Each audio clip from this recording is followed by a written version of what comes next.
Hi, and welcome to another edition of Newsmakers, Journal of the Vaccine Year. I'm Jerry Roberts. It is Friday, June 4th, and we have a special mansplaining edition today with Nick Welsh from The Independent and Josh Molina from Newshawk. Thanks, guys, for being with us.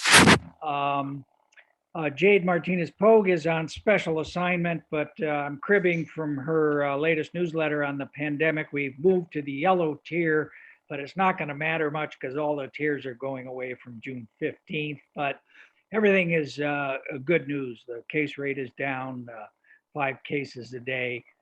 63.5% of the population of the county has had at least one vaccination. And even after Memorial Day, there doesn't appear to be any kind of significant spike. And the variants that are floating around are much lower in occurrence than they are statewide, and we don't have the one that's created havoc in India. Meanwhile, 600 people a day are still dying of COVID. So in the United States, still be careful out there. All right, I want to talk about Josh's scoop in Newshawk about a sexual harassment lawsuit filed against the city by a pretty high-ranking member of the legal department, which raises all kinds of questions. That I think the most important of which is what did Paul Casey know and when did he know it? But Josh, recap it real quick, and then let's talk about what the fallout is. Okay, so we had the finance director, Bob Samario. He retired about a year ago in February, and it was very abrupt. And there was coverage of it that they were working on a settlement, and there were lots of things that were said privately around City Hall, but no one was talking much on the record at the time. This week, so a lawsuit is filed by Jennifer Tomaszewski, the city's finance and treasury manager. And so this is kind of a bombshell lawsuit. She alleges that Samario sexually harassed her and other women over a 13-year period. These are just allegations in a lawsuit, right? It's the very beginning. He's not guilty of anything, but this lawsuit is really strongly worded and makes a lot of really awful, allegations against him. The other part of it is that she also alleges that she did not get a promotion to that position, the finance director position, because she had spoke out, had talked about this stuff, and she alleges that Paul Casey was more concerned about Bob Samario's reputation than the women who were allegedly being harassed.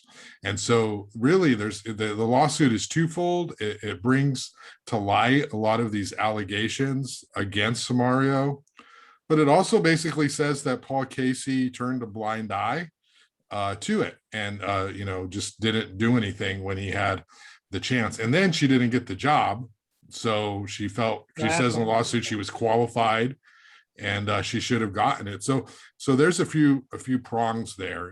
This is a civil suit. Just to be fair to Samario, these are just allegations. A judge, it has to go somewhere. There could be a settlement, but this has definitely rocked City Hall this week. Yeah, Nick. It's interesting that the suit names Paul per se. I mean, he is a target of the lawsuit as well, and the attorney who is representing Ms. Tomaszewski. How do you pronounce it, John? Tomaszewski. Yeah. Is apparently very aggressive. Is this another? I mean, it looked like Ariel Kalan, the city attorney, was blindsided by this, didn't see it coming. What's your take on this, and particularly, what does it bode for Paul Casey? I mean, we've had this series of controversies, from George Buell to Anthony Wagner, and now this. Does this endanger his continued employment? Well, I think it really depends on what the facts show here and what the evidence shows. I mean, my understanding, I don't know her well, but she has a really good reputation at City Hall. She was seen as a really stand-up, confident professional, very diligent. And, she took over basically running the department at a time when the COVID comet hit. And, talk about all hands on deck of a sinking ship, and she was at the helm, and the ship did not sink. And so she's clearly someone to reckon with. The allegations in it are sort of the kind, they aren't of somebody masturbating in a potted plant in front of you while you come to work. It's not But- Harvey Weinstein. There's not that, but what it is, it's just sort of ongoing pattern of intrusions into your emotional, personal space that you constantly have to sort of back off. And the cumulative of, if you look at any one, you go, okay, whatever, but when you put them together in the volume that she was describing, it's really oppressive. And you really, too many women have to deal with that ongoing reality. And so I think that the case against Samario's conduct is pretty, if even half of it were true, it would be very upsetting. The question about Paul Casey really is, at what time did he know that something was going on, and at what time, and what did he do about it? And what's alleged is that, he shut her out of the process to even get a shot at the job that she clearly showed that she was capable of. Now, the person they hired is supposed to be the second coming of Swiss cheese, and maybe even if she had a shot, she wouldn't have gotten it. But I would say, as a legal attack, it is a Molotov cocktail with an extra dose of gasoline. And you're not going just after Samario, you're going after the whole city administration. And why did they let Samario, after he did all these heinous things, retire With his benefits? pension, with his full pension, and now he's employed elsewhere. I think he's working for one of the tribes, according to his LinkedIn page. But Josh, one of the allegations in the suit is that the city spent $100,000 to investigate Samario's conduct, and it yielded this 150-page report, which presumably 150 pages, would have mentioned a few of these alleged things. What's the timing on that? When would Casey, or A, do we know for a fact that there is such a report? And then B, when would Casey have seen it? Well, I do know from my reporting a year ago, when I was reporting on the fact that Samario just stopped showing up, and where was the finance director? And then they were about to go into budget hearings, and there was no finance director. And then they all of a sudden issued this press release saying, oh, he's retiring. And they sort of portrayed it as a planned thing, but no budget director retires right at the beginning of budget season. It was definitely kind of odd. The suit claims that this happened over the course of 13 years. This person, I believe, was an employee at City for about 5 or 6 years. So it does detail information that would have gone back further than her tenure. Involving other women or other people. Yeah. And I believe that the report exists. I had heard there was a report back then that, would never see the light of day unless there was a lawsuit that would be filed. So I believe that there is some report that did this investigation. People at City Hall were interviewed, and that's what is detailed, in the lawsuit, or at least referred to as that. The thing that's interesting is that the city, in their comment in the article, said they were surprised there was a news release. They weren't surprised at the lawsuit. They've met in closed session. They have talked about this potential litigation. Presumably the city attorney's been talking to this attorney, right? Yeah, so they knew, but I think what they're blindsided about, one was that the lawsuit was actually filed, and two, that there was a press release on it, that it was sort of sent out. I don't know who they sent it out to, how many members of the media. Did you But receive it? was not sent to me. It was sent to the generic news hawk email, and then it was forwarded to me. But I personally did not get it. Did they send it to you, Nick? I didn't get it. Maybe Tyler did. Yeah. It So just then went to you- the main email. But the thing I think that's surprising is what I've heard is that the amount of information in there about Casey being in the lawsuit. Yeah. That's really what is the shocker here. Yeah. Well, that's where the money is. I mean, you go after Samaria, what are you gonna do? The issue isn't, if you're trying to get a case with some payoff, you have to say that they knew or should have known and did nothing. And you go for the top. And so that's where you get your payoff. And certainly this is like a knock on the upside their head. Like, are you going to come to the bargaining table or not? Because if this is the first case, the second case is not going to be any better. Yeah. I mean, Paul Casey's style, as we know, what was his word in the performance evaluation? Harmony. He kind of keeps his head down. He doesn't want to get too involved in a lot of conflict and drama that's going on. I mean, what are the chances that he didn't know that this was going on? And then, yeah, go ahead. And then I have another question about the politics of it. Well, I think Paul's style is not, if things like that are going on, you take care of it quietly without acknowledging that it's going on. And I can speak of certain other cases of department heads that found themselves out of a job, because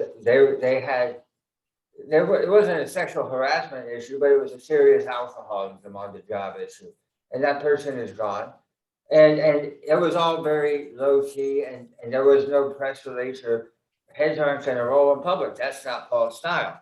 But the real question is, Bob Samario, how could you not know that he was hitting on these women? And again, it's always interesting how people don't know what's going on right in front of their face. Well, and So it's, maybe he didn't. I mean, look at the MO. I mean, George Buell was a big problem at community development, as was Andrew Scheffler, the building officer. And, so what did they both retired, quote unquote. They said they suddenly retired and they took their full benefits and all their medals and so on and so forth. But everybody knew that Paul had to get rid of them. There was enormous pressure to get rid of both of those guys, and perhaps reason to do so. So, it seems like he made the same play here with Samario, which maybe was not the right play. So, Josh, where's the council on all this? I know they can't speak about personnel matters, but let's say that we had an elected official citywide who was the mayor and wanted to, exert some leadership about what to do about this. I mean, is somebody looking on the council to round up 4 votes to get rid of him? I know he's on a 1-year, year-to-year contract. I think his performance review is not till December. What's the role of the council in all this? Well, I think sadly it's political, just like every other decision up there. Paul has his supporters and he's got his critics. And there are people who are going to be Paul defenders no matter what, because they like Paul, they know Paul, they believe in the best in Paul, and they don't believe that, he has any part of anything that may have allegedly occurred. There are others who don't like Paul and say, see, this is just another example of a lack of leadership. So, I think that if you're, a woman on the Santa Barbara City Council and, you're a strong, which there are 4, progressive, leader, you have to take these allegations really seriously. It's something that, we've seen such an awareness of this come up, in recent years. And I mean, I would imagine there'd be some outrage by some of these, and not even just if you're a woman, but if you're any kind of elected official. I think that we haven't seen anybody like hold a press conference or issue any statement because it's litigation. And Ariel really keeps, even though the council is the boss of the city attorney and the city administrator, Ariel really keeps them close in terms of what they can say when it comes to litigation. So we haven't really seen any, bold statements publicly by anyone, on this issue. But what I do know is that there's, a lot of outrage, about how this could happen. Another public, sort of negative thing for Santa Barbara City Hall. Just Well, and know. this one, I mean, if the allegations again are true, or even if most of the allegations are true, I mean, this is not the LA Magazine story. No, this is actually, Anthony Wagner, whatever you want to say about that one, that one was pretty much discredited from the day it came out. That was sort of a trumped up scandal. George Buell, he had to go. Paul probably should have intervened sooner, or clearly should have intervened sooner to make that change happen. But this one, if it is, again, what we have to see is what are the facts and what did Paul know? What did he do once he was notified and was made aware that this was happening? That is really the question that has to be answered. I doubt most of the council members know the answer to that. So until they have an idea that, they got to sit pretty low in the boat. But the reality is that these are the sort of allegations that go beyond leadership, the vagaries of what is leadership. If this is proven to be accurate, and it's going on at that high level, that is going to definitely hit a lot harder than a lot of these other ones, which are usually, allegations of lack of leadership by disgruntled business people. Yeah, right. So, all right, yes, sir. Real quick question. January 2nd, 2022, Josh, will Paul Casey still be the administrator? I don't know the answer to that. I don't even want to speculate. Of course you don't. I will say, I don't think there are 4 votes today to remove Paul Casey from his position today. What about you, Nick? What do you think? Yeah, I don't think there's 4 votes. I think, I think the city is in many regards, very well run, and there's, several sort of big brain farts that are always going off, but, there's, people who want to blame Paul Casey for everything. I think there's a lot of blame to go around, and for why the city is sort of trying to find its ass with either hand. Does this have any effect? How big of an effect does it have on the mayor's race? Well, I haven't seen them come forward. Deborah Schwartz is no fan of Paul Casey, as she has said publicly. She'd like to make it a strong mayor system instead of strong city administrator. And I just want to weigh in one thing, if these allegations do go back 13 years, they go back to Jim Armstrong, too. So it goes back before Paul Casey. Well, maybe he'll. I know you really want to tag everything under let's get Paul Casey, but Not at all. I know you're on the Ed St. George bandwagon. When you look at this city council, which is the bar scene from Star Wars, do you think that I want them to pick the next administrator? Come on, get out of here. All right. The other big story of the week was over at the county, where Sheriff Bill Brown got into it with the 2 of the supervisors, Greg Hart and Goss Williams, about the budget, and alleged that their call to, put $4 million in savings from the jail into other purposes was defunding the police, which is kind of that's going to get attention. He said, this is a reckless act you've proposed that could force some choices that are really ugly. What's the deal? Is DOS trying to defund the police? Okay, Jerry, there you go. You always want to, okay, I'll bring it down to dust. I'm just Here's the asking, deal. I'm just asking questions. I'm just Yeah, just asking. ask- I would say your question is typically loaded. People um, are saying, Loaded and leading, Jerry, loaded and leading. Let me just say this. all right, are Before Greg we get and to- DOS trying to defund the police? Okay, How about here's the bigger picture here is you had 5 votes, not 2, but 5 votes for a motion, which was very skeptical of where the sheriff was in terms of maintaining the jail population. What you have with the Board of Supervisors is a clear consensus that we need to find another way to lock people up and figure out who we're locking them up and for how long and for what charges. Even Bob Nelson, the most conservative, even Steve Lavanino, the Republican, who told DOS he thought his proposal was BS and overreaching, they all agreed, we gotta find another way because this isn't working. We're putting too many people behind bars.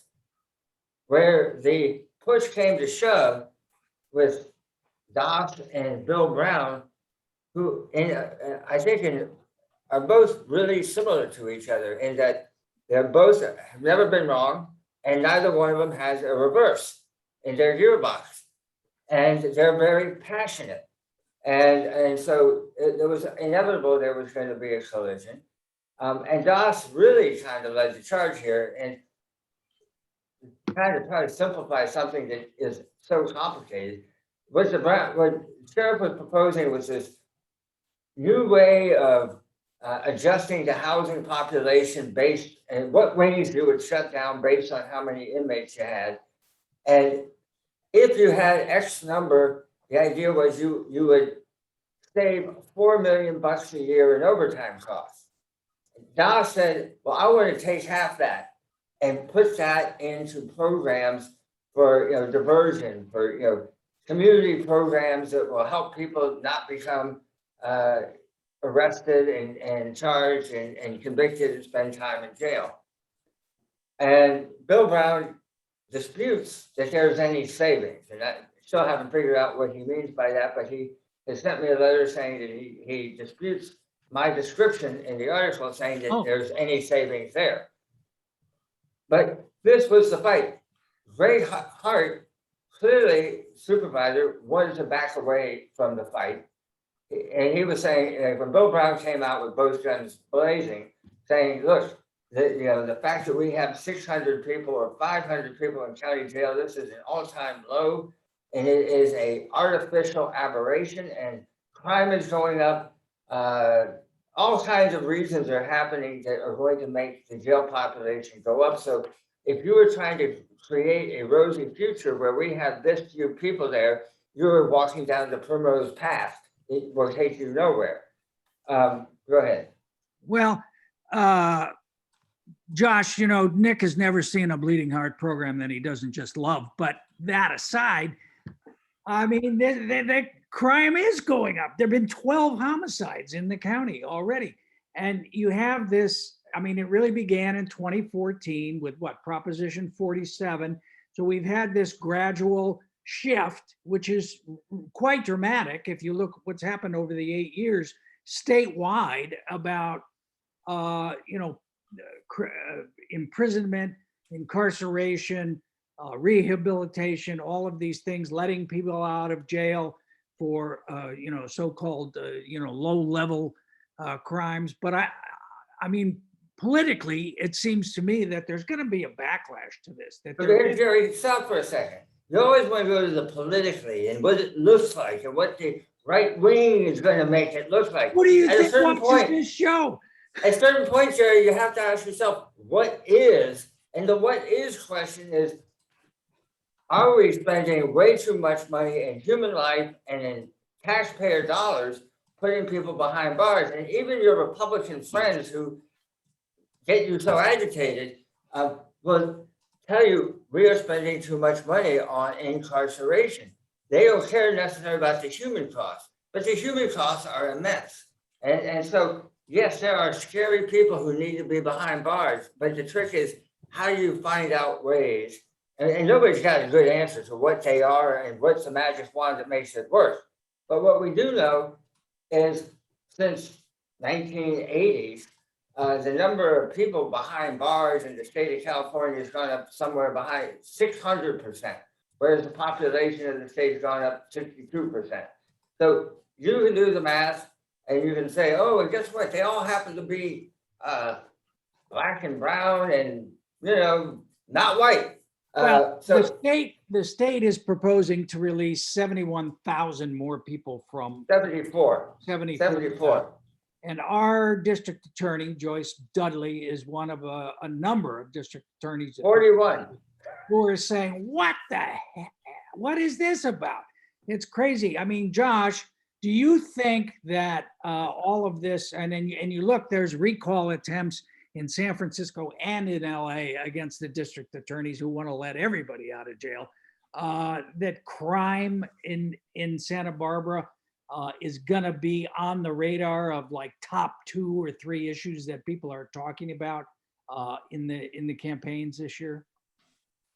I don't think so, Jerry. I think, you know, it would take a really high profile event for people to start making that an issue. I think that Doss Williams is, well, all 5, but, you know, Doss and Greg, they're basically, you know, trying to keep up with what the national conversation is. And, you know, they can't be seen as wanting to fund law enforcement and incarceration in 2021. It's you know, and it's more than a political thing, right? Like there's numbers to back it up, but politically also, like it'd be very dumb for them to do that.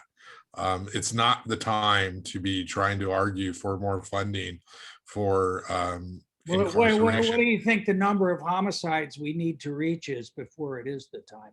What about this woman, Nick, that you wrote about that got attacked in the parking lot at the VA hospital by a guy who'd been let out of county jail about 12 seconds before?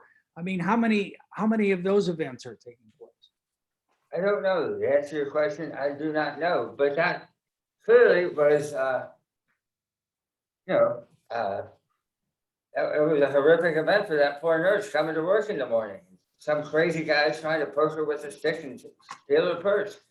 The thing is, the question you want to find out here is, what are people in jail? 75% of the people in jail right now, or some number close to that, haven't been convicted yet. They haven't been tried yet. But we don't know how. We know most of them are charged with felony counts. Some large number of people who are put in county jail or booked in county jail are for lesser offenses. And so the trick is, how do you get people and the system working more efficiently so you don't have to spend $25 million fixing up the old county jail, which is decrepit, which is what we're going to have to spend. And then we're going to have spend $20 million on operating costs a year on the new county jail. And so at a certain point, you have all this money going into this big, vast incarceration hole. And so the question isn't about being a feel good or being, every criminal is an oppressed victim. It is distracting resources if you go to so much more things. All right. Well, let's leave it there. You believe in the perfectibility of man? No, I don't believe in the perfectibility. Yes, you do. You keep trying to hide it, but I don't. I don't. I think there's a lot of people that need to be in jail. But I want to know who paid Nick Welsh off to challenge you so harshly in this episode. That's what I want to know. Well, that's why it's a mansplaining. That's why it's a special mansplaining episode. I'd like to know who paid me off too, because where's my check? What? All right. Last thing, on the healing justice, Black Lives Matter front, we had this church declared a building of merit the old Church of Skaten. That's one thing that was kind of interesting. But then still kind of hanging out there is this request or demand for $500,000 for a new Black community center. Where does that stand, Josh? Well, we've had a week off because of Memorial Day, so the council hasn't met. So I imagine that this is going to be back on an agenda really soon to decide if they're going to do this, if they're going to do some of it, if they're going to try to partner in some way. They did designate the Second Baptist Church a structure of merit. They did not talk about it being the Church of Skaten, by the way, in their You formal had that, Nick. presentation. That was in your piece. You noted it was the church. Yeah. No, it was in my story. It was in Nick's story too. It just in the presentation about it, they left out that part of the history of it. There's still a big mural in the background. There's like a squirrel skateboarding. It's one of the demands that the Healing Justice Group, made of the city of Santa Barbara, is recognizing, preserving, acknowledging structures and buildings of historical significance to the Black and African-American community. So it's still part of that progress. Again, $500,000. I would be surprised if they gave them $500,000. I can see some other deal or negotiation, but that's a lot of money, and the city doesn't have the same budget money that the county does.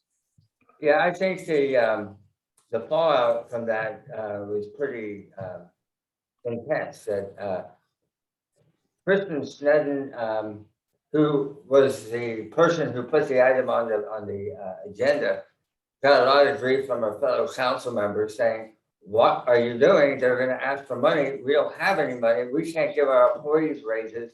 How do we tell our employees we're not going to give them raises if we're giving other people money?" Not to mention all the other nonprofits that are in. Right. And so Kristen said, no, it's not going to happen. It's not going to happen. Well, then, shows up, and it's not just some money, it's $500,000, which was enough to choke a horse or a whole flock of horses. And, my sense, what I'm hearing is that there's absolutely no support for giving them any money. It will come up before the budget on Wednesday, and it will be, I'm sure, very interesting. I am told that the Democratic Party is trying to work a deal with Healing Justice, whereby we will work with you in partnership to get your 501c3 perfected, to get you a campaign so that you can raise funds, private and public, and we can go from there together. But I think that the size of the demand and the style in which the demand was issued, which was, you haven't done anything for us, a lot of council members were personally offended by it and upset by it, and they're not inclined to want to do much. But again, it's not a good year to get on the wrong side of Healing Justice. Yeah. Hey, Josh, what do you hear in District 4 about Barrett Reid? I'm told he has hired Tyler Gibson, formerly associated with the great Molly Culver, as his campaign manager. Is that true? I believe it is true. That's kind of an interesting, because he's running as the conservative, right? He's not. No, he's not running as the conservative, sure. No. You don't run as a conservative and get elected in Santa Barbara unless you're Frank Hotchkiss. He's going to try to run to the left of Kristen? No, Yeah. I think he's a moderate. I think he's obviously more conservative than Kristen Sneddon is. I believe he's working with Tyler Gibson, who's a longtime associate of Molly Culver. So I don't know the story there. That seems like a Nick Welsh question. If there's been kind of a insider falling out between the two, it would be surprising to see somebody tied to the Democratic Party historically in the way that Tyler Gibson has been now working. I don't know the backstory there, though. Do you know anything about that, Nick? I don't know the backstory about that. I would just say that the issue that Barrett Reid is going to be running on is going to be much more of I would think, of a downtown centric, revitalized by building more housing, and the the pressure point, he's gonna want more housing, he's gonna want more housing downtown. Whereas Kristen Sneddon is gonna say, well, we need to be more mindful of the heights, and also if you're gonna build more housing, we need to have affordability controls. And we need to make sure that what gets built is as affordable as possible. We're not just giving it away to the gentrifiers. Something along that line. Whereas I think that some people within the Democratic Party, sort of like the Scott Wiener types, it's like, we don't want to encumber housing developers with affordability restrictions. We just want them to build. And sooner or later, we're going to tip the needle in terms of supply and demand, which personally I think is sort of fantastic thinking. But that sort of trickle down theory or trickle up theory is popular in certain Democratic circles. So it's not totally inconsistent that they would be somebody like Tyler Gibson associated with the Democratic Party might be helping out a Barrett Reid. Yeah. That's my speculative answer. Yeah.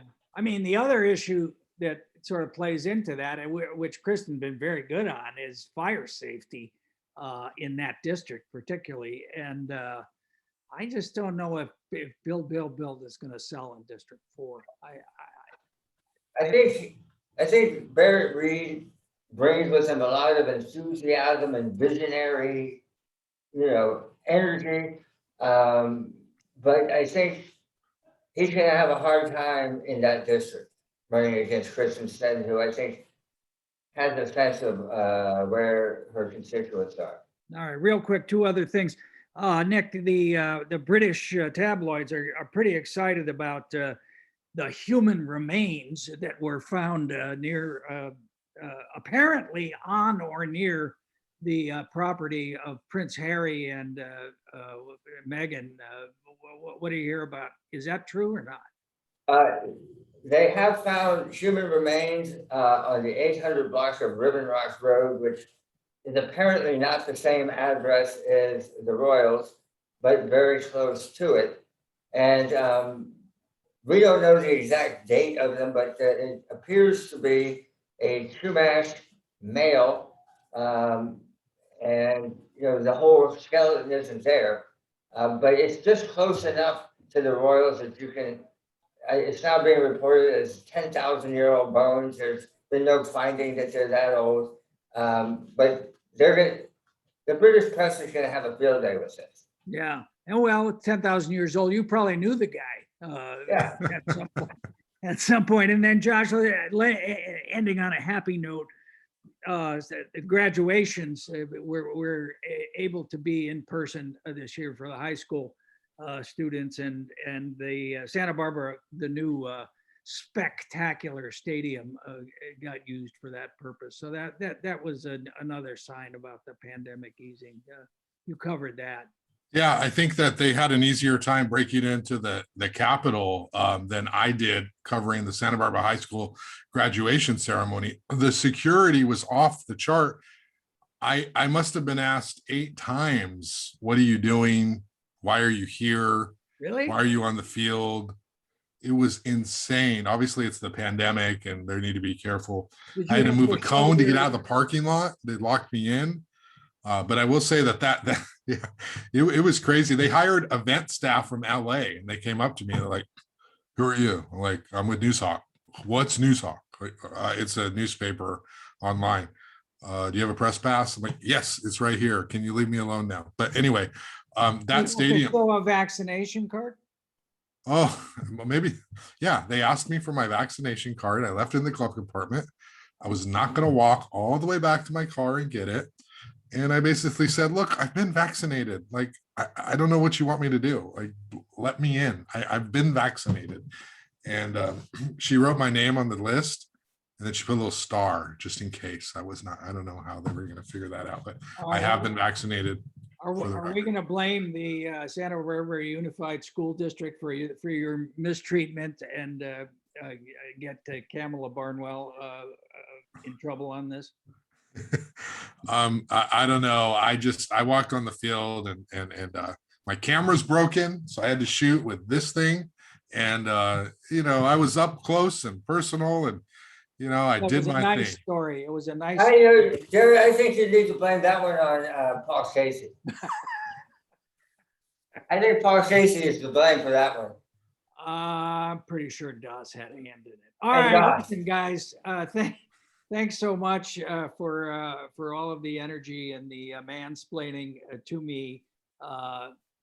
And stay safe, even though we're in the yellow tier and all the tiers are going away and everything looks good. You never know. Josh Molina, Nick Welsh, thanks so much. We'll see you next time on Newsmakers.